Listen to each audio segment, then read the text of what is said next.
Hai, saya Adi W. Gunawan. Dalam kesempatan ini, saya sangat semangat. Saya ingin berbagi sesuatu yang luar biasa kepada Anda. Saya baru kembali dari Amerika setelah menghabiskan waktu sekitar 3 minggu belajar langsung kepada 2 orang pakar terbaik dalam dunia teknologi pikiran. Yang pertama, saya belajar selama sekitar 2 minggu di Berkeley dengan Anna Weiss.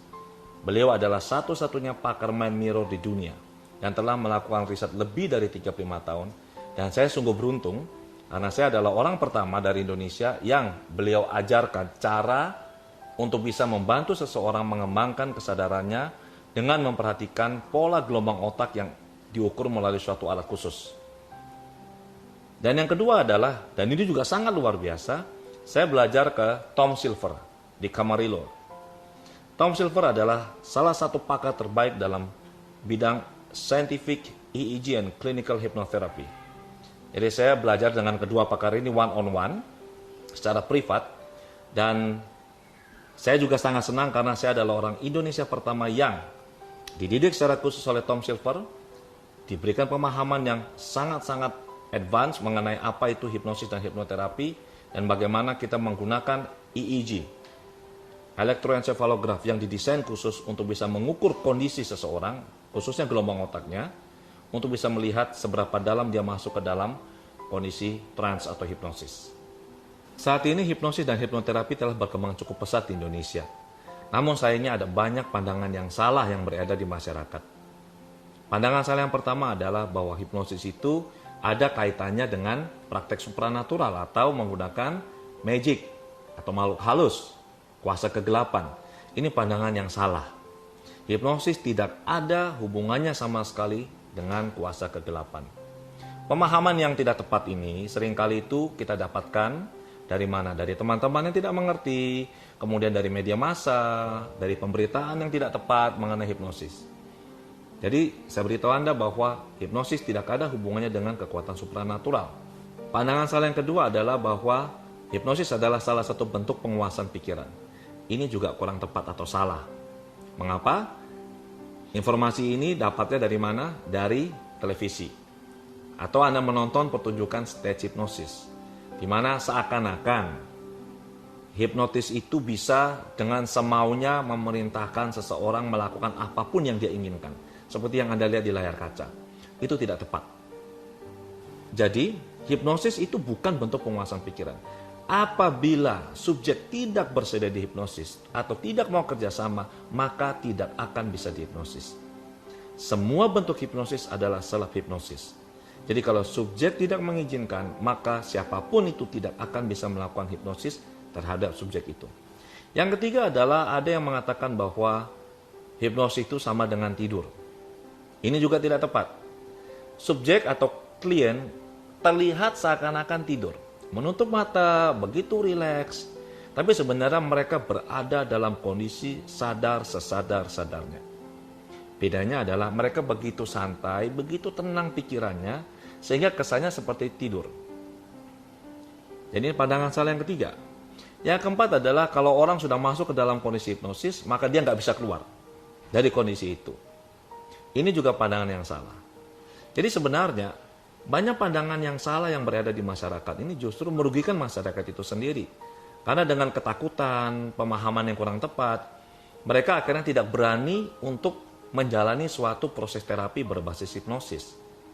Itulah sebabnya mengapa saya menjelaskan ini pada Anda.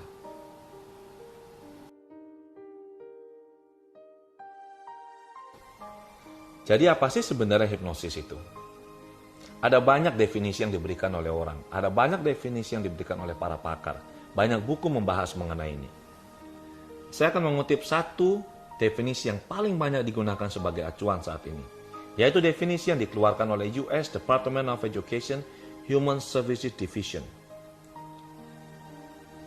Definisinya sebagai berikut. Hypnosis is the bypass of the critical factor of the conscious mind, followed by the establishment of acceptable selective thinking. Maksudnya, hipnosis itu adalah penembusan faktor kritis dari pikiran sadar dan diterimanya suatu sugesti atau pemikiran tertentu oleh pikiran bawah sadar. Jadi hipnosis itu ada dua komponen. Satu, penembusan faktor kritis dari pikiran sadar. Kemudian diikuti dengan diterimanya suatu sugesti atau pemikiran tertentu. Tanpa ada dua komponen ini, maka itu tidak bisa dikatakan sebagai hipnosis. Anda jelas sekarang? Nah, untuk bisa memahami apa itu hipnosis, kita melihat dari statement, dari definisi itu, bahwa di situ tidak ada dinyatakan mengenai relaksasi fisik sama sekali. Jadi hipnosis tidak ada hubungannya dengan relaksasi fisik. Hipnosis itu adalah relaksasi pikiran. Nanti saya akan menunjukkan pada Anda bagaimana pola gelombang otak seseorang yang pikirannya rileks saat dia masuk ke dalam kondisi hipnosis. Tahukah Anda bahwa sebenarnya hipnosis ini adalah suatu kondisi yang alamiah yang kita alami setiap hari tanpa kita sadari. Seringkali kita mengalaminya, tapi karena kita tidak tahu atau tidak mengerti itu kondisi hipnosis, maka kita tidak tahu bahwa kita dalam kondisi hipnosis. Satu contoh, pernahkah Anda waktu nyetir mobil, pikiran Anda ngelantur kemana-mana membayangkan hal yang lain, tiba-tiba Anda sudah sampai di tujuan Anda. Dan Anda kaget, kok Anda sudah sampai. Itu kondisi hipnosis yang disebut dengan highway hipnosis, hipnosis jalan raya. Artinya, pikiran sadar kita itu sibuk membayangkan sesuatu, pikiran bawah sadar kita yang mengambil alih kendali dan melakukan hal-hal yang diperlukan untuk bisa nyetir mobil dengan benar. Itu kondisi hipnosis. Contoh yang kedua, Anda pasti pernah waktu nonton TV atau lagi baca buku atau melakukan sesuatu, dan fokus Anda tuh begitu tinggi terhadap hal yang Anda lakukan, begitu intens. Sehingga waktu Anda dipanggil oleh seseorang, Anda sama sekali nggak mendengar. Tahukah Anda bahwa itu kondisi hipnosis?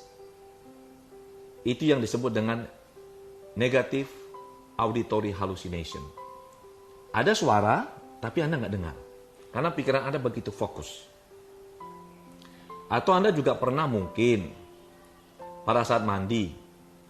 Begitu Anda mandi, tiba-tiba Anda merasakan di betis Anda atau mungkin di kaki Anda tuh ada perasaan yang begitu sakit. Seperti ada luka. Dan waktu Anda lihat, benar, itu ada luka. Seperti kena beset sesuatu. Dan malah ada darah yang sudah keluar dan sudah mengering. Waktu sebelum Anda mandi, Anda tidak merasakan ini. Anda tidak menyadari adanya luka ini. Tapi begitu Anda mandi, tiba-tiba Anda merasakan sakit. Apa yang terjadi? Waktu Anda mengalami luka ini, Anda berada dalam kondisi hipnosis. Itu namanya kondisi anestesi. Anda nggak bisa merasakan luka yang Anda alami saat itu, karena pikiran Anda sedang fokus pada hal yang lain. Inilah hipnosis. Atau yang lebih sering Anda alami, Anda cari kunci. Anda cari kunci di kantong Anda, tidak ada. Anda cari di meja, tidak ada. Anda cari di tempat lain, tidak ada. Kemudian Anda bertanya kepada anggota keluarga, istri atau suami Anda, apakah Anda melihat kuncinya Anda? Dan mereka bilang, oh ada di meja. Tapi Anda bilang, saya sudah cari di meja dan tidak ada. Kemudian mereka datang, dan secara ajaib mereka bisa mengambil dari meja yang tadi tidak ada kunci, tiba-tiba kuncinya keluar. Dan Anda sekarang bisa lihat. Tahukah Anda bahwa ini juga kondisi hipnosis? Kalau kita menggunakan skala Davis-Husband, ada 30 skala kedalaman trans atau kondisi hipnosis. Anda berada pada level 29. Begitu dalamnya kondisi Anda. Dan ini terjadi secara alamiah. Jadi tanpa Anda sadari, tanpa kita sadari, setiap hari kita mengalami kondisi hipnosis.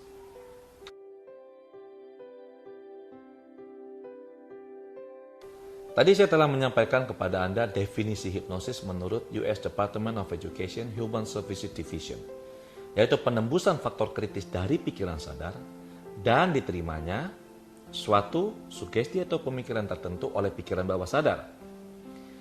Dari statement ini kita tahu bahwa ada dua jenis pikiran, pikiran sadar dan pikiran bawah sadar. Pikiran sadar mempengaruhi dan mengendalikan hidup kita sebanyak 12%. Pikiran bawah sadar 88%. Jadi dua jenis pikiran ini bekerja bersama-sama secara simultan saling mempengaruhi. Kalau kita lihat presentasinya, hidup kita dikendalikan hampir 90% oleh pikiran bawah sadar kita. Sekarang untuk lebih memperjelas lagi, saya akan menggunakan analogi komputer untuk menjelaskan teori pikiran. Saat kita lahir hanya dengan satu jenis pikiran. yaitu pikiran bawah sadar. Pikiran bawah sadar ini sudah terbentuk sejak kita dalam kandungan. Jadi pikiran bawah sadar ini ibarat komputer, itu hard disknya yang bisa kita isi dengan berbagai data dan program. Sejak usia 3 bulan dalam kandungan, seorang bayi, janin itu sudah bisa diprogram. Dan program itu masuk ke bawah sadar. Begitu bayi itu lahir, maka lingkungan akan melakukan programming terhadap pikirannya dia. Jadi saat kita lahir, kita hanya membawa satu pikiran, yaitu pikiran bawah sadar saja. Pikiran bawah sadar terdiri dari 2 komponen. Yaitu pertama, yang disebut dengan modern memory area. Ini yang lebih sering dikenal sebagai subconscious oleh kebanyakan orang. Satu komponen lagi yaitu the unconscious mind, itu disebut juga primitive area. Nah, waktu kita lahir, daerah primitif ini, primitive area sudah berisi program yang diberikan oleh Tuhan, Sang Pencipta. Daerah primitive area ini berhubungan dengan berbagai program, berisi berbagai program yang tujuannya untuk bisa membuat kita tetap hidup. Program untuk bernafas, sistem kekebalan tubuh, kemudian memunculkan sensasi-sensasi fisik yang mewakili suatu perasaan, sistem kekebalan tubuh, pencernaan, dan segala macam. Jadi ini ada di primitive area. Sedangkan yang sering dikenal orang sebagai subconscious mind, yaitu modern memory area, ini waktu lahir itu blank seperti hard disk komputer. Dan kita mengisi, keluarga mengisi, lingkungan mengisi berbagai program ke dalam subconscious mind kita, ke dalam modern memory area. Nanti dengan proses tumbuh kembang pada saat kita usia 3 tahun, pada saat itulah baru terbentuk pikiran sadar atau conscious mind.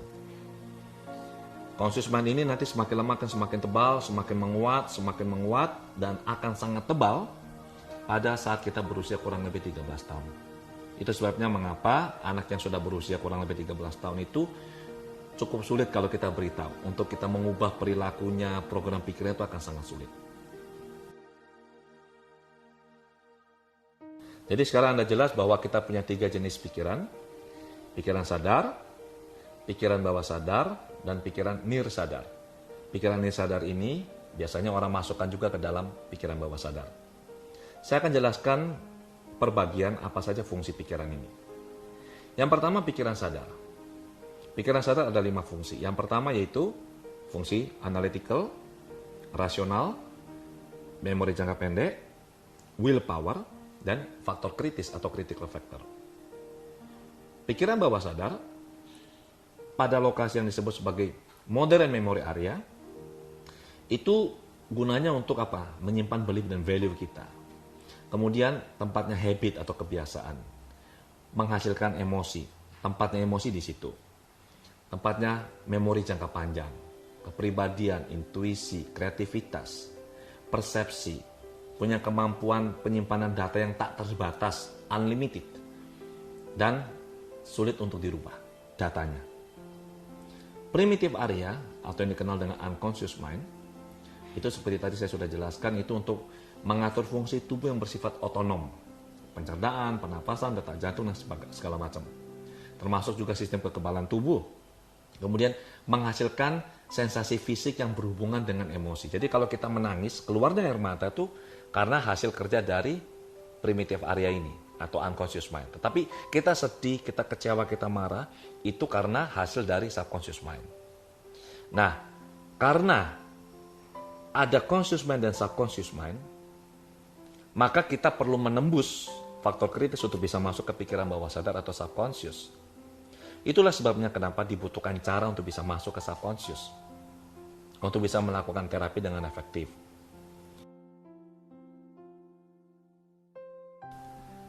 Ada 5 cara untuk bisa menembus faktor kritis. Jadi kita berpindah dari pikiran sadar ke bawah sadar. Yang pertama adalah dengan repetisi. Mengulang. Ini yang dilakukan oleh kebanyakan orang dengan mengucapkan sugesti atau afirmasi. Sebenarnya tujuan mereka adalah mereka membuat bosan critical factor ini sehingga bisa tembus ke bawah sadarnya. Cara yang kedua adalah dengan identifikasi kelompok atau keluarga. Jadi kalau kita masuk ke dalam suatu keluarga atau kelompok, maka nilai-nilai hidup, beliefnya mereka itu akan diterima oleh pikiran bawah sadar kita tanpa ditawar. Yang ketiga adalah informasi yang disampaikan oleh figur yang dipandang sebagai figur otoritas. Ini penting, kata dipandang atau dianggap. Apabila seseorang yang dipandang punya otoritas mengatakan sesuatu, maka critical factor dari seseorang yang mendengar tidak akan bisa melakukan penolakan. Jadi langsung masuk ke pikiran bawah sadarnya. Cara yang keempat adalah dengan menggunakan emosi. Jadi saat emosi bergejolak, maka saat itu pikiran bawah sadar itu terbuka. Jembatan yang menghubungkan pikiran sadar dan bawah sadar itu terbuka. Sehingga datanya bisa masuk dengan sangat cepat. Dan cara yang kelima adalah dengan menggunakan kondisi hipnosis.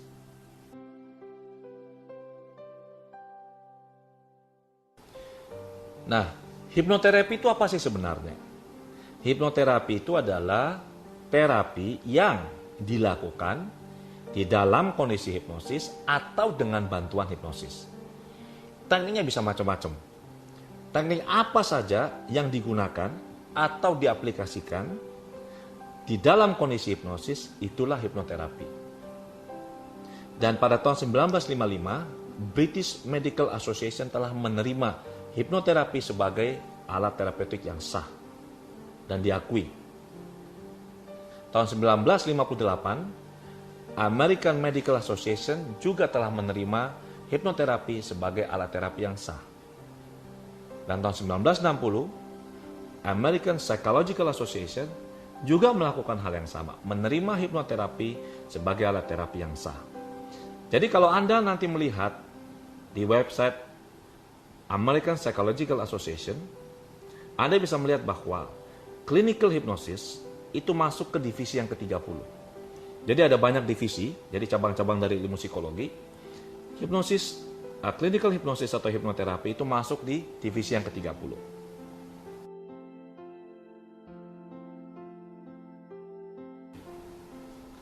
Ada 5 jenis hipnosis.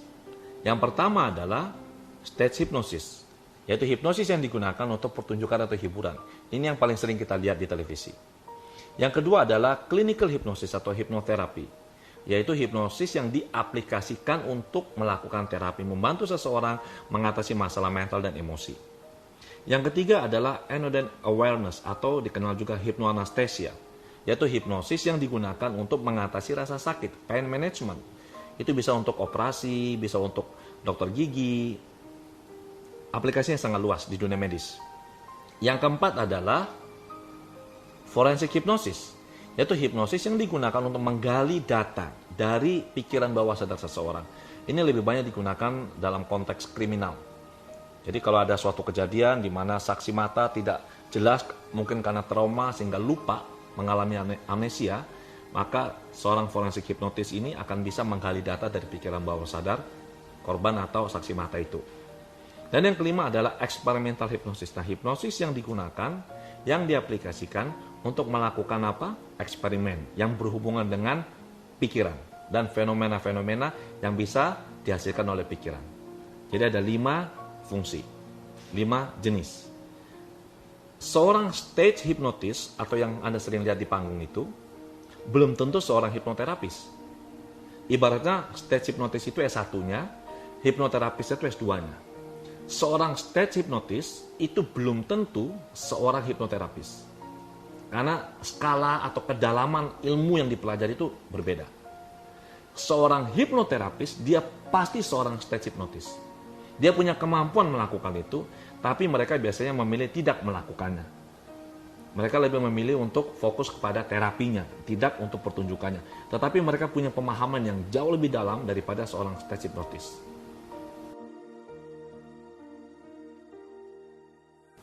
Saya akan memberikan satu definisi baru mengenai hipnosis. Hipnosis adalah kondisi kesadaran seseorang yang ditentukan oleh perubahan pola gelombang otak pada aspek frekuensi dan amplitudo, yaitu bergesernya frekuensi dominan dari beta ke alfa, ke theta, dan ke delta, sehingga mengakibatkan meningkatnya konsentrasi, fokus, dan penerimaan terhadap berbagai pesan mental yang disampaikan oleh seseorang kepada pikiran bawah sadar orang lain. Itulah hipnosis yang saintifik yang bisa dibuktikan dengan pengukuran pola gelombang otak. Pada gambar ini Anda bisa lihat gambar pertama, di mana orang itu dalam kondisi sadar normal. Di situ kita bisa melihat gelombang beta, yaitu yang paling kanan, itu sangat aktif. Setelah seseorang itu diinduksi, dibawa turun gelombang otaknya, dan Anda bisa lihat dari gambar yang kedua, bagaimana betanya semakin berkurang. Kita bisa melihat alfa, theta, delta, terutama delta itu meningkat cukup drastis. Saat dia dibawa ke kondisi relaksasi pikiran yang lebih dalam lagi, kita bisa melihat betanya semakin berkurang. Dan saat dia benar-benar deep, benar-benar relax, dalam sekali, grafik ini menunjukkan bagaimana gelombang otaknya begitu tenang, begitu rileks. Inilah sebenarnya kondisi hipnosis. Ini adalah pengukuran dengan menggunakan alat khusus untuk bisa melihat kondisi kesadaran seseorang dari pola gelombang otak. Kalau Anda lihat di layar ini sekarang, di komputer saya, rekan kita Wayan ini dia dalam kondisi sadar normal. Anda bisa lihat bagaimana gelombang betanya sangat tinggi. Nanti pada saat saya melakukan induksi pada Wayan, maka yang terjadi adalah gelombang otaknya akan turun dengan sangat cepat, dan dia akan masuk ke dalam kondisi relaksasi yang begitu luar biasa, dan itu tergambar dari pola gelombang otak yang begitu tenang, begitu rileks. Dan saya akan melakukan induksi pada Wayan, pada klien ini, dan Anda akan bisa melihat bagaimana pola gelombang otaknya itu berubah dengan sangat cepat. Sekarang saya akan membawa Wayan, klien ini, untuk turun dari kondisi gelombang sadar dengan melakukan induksi, kemudian turun ke kondisi pikiran bawah sadar. Anda akan bisa melihat bagaimana pola gelombang otaknya berubah dengan sangat cepat. Oke, tarik nafas panjang, hembuskan, tutup mata dan rileks. Niatkan masuk ke dalam kondisi relaksasi pikiran dan tubuh yang begitu nyaman dan begitu menenangkan. Dan Anda bisa lihat di layar, dalam sekejap, pola gelombang otaknya langsung turun. Dari tadi yang dominan di beta, sekarang Anda bisa lihat turun begitu tenang, masuk ke kondisi pikiran bawah sadar. Niatkan diri Anda menjadi semakin rileks, semakin nyaman, semakin dalam. Dan Anda bisa melihat pola gelombang otaknya saat ini yang begitu tenang dan begitu nyaman. Jadi inilah sebenarnya kondisi hipnosis, di mana gelombang otak seseorang itu berubah, turun dari yang dominan beta ke alfa, ke theta, dan ke delta. Dan kita lihat bisa lihat di layar bagaimana kondisinya begitu rileks dan begitu tenang. Dan pada saat nanti saya membawa dia keluar dari kondisi ini, maka kembali lagi betanya akan aktif, dia masuk ke dalam kondisi kesadaran normal. Inilah sebenarnya hipnosis. Dan kondisi ini dibutuhkan agar supaya pikiran bawah sadar itu bisa begitu reseptif untuk bisa menerima pesan-pesan mental yang kita berikan dalam bentuk sugesti untuk melakukan perubahan pada program-program pikiran yang ada di bawah sadar. Demikianlah sesungguhnya hipnosis. Sekarang Anda sudah jelas apa itu hipnosis dan hipnoterapi. Kami di Quantum Hypnosis Indonesia ingin mengembangkan hipnosis dan hipnoterapi ke level yang lebih tinggi, ke level scientific. Itulah sebabnya di Quantum Hypnosis Indonesia, kita melakukan berbagai pengembangan dan update materi, dan itu diajarkan kepada peserta pelatihan kami. Bergabunglah bersama kami, jadilah yang terbaik dalam bidang ini. Kami tunggu di pelatihan Quantum Hypnosis Indonesia. Anda akan mendapatkan materi yang bukan sekedar hipnosis atau hipnoterapi biasa, tetapi scientific, EEG, and clinical hypnotherapy yang saya pelajari langsung dari pakar di Amerika. Dan ini benar-benar luar biasa. Belajarlah dengan yang terbaik, dan jadilah diri Anda yang terbaik. Sampai jumpa.